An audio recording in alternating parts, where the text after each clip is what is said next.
Microsoft Azure Storage Explorer is a free, standalone application that helps you manage and access your Azure storage accounts. Here's a quick guide on how to use it. Download and install. Download Azure Storage Explorer from the official website. Install and launch the application on your local machine. Sign into Azure. Once opened, click Sign in to connect your Azure account. After signing in, Storage Explorer will automatically list all your storage accounts associated with your Azure subscription. Navigate the interface. On the left panel, you will see a storage account section.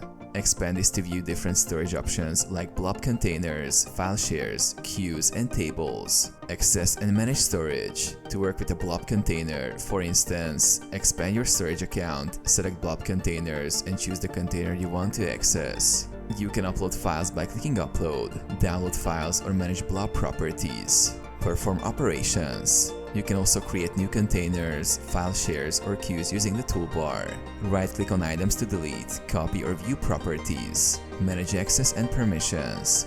Use access policies and SAS tokens for fine-grained security and sharing controls.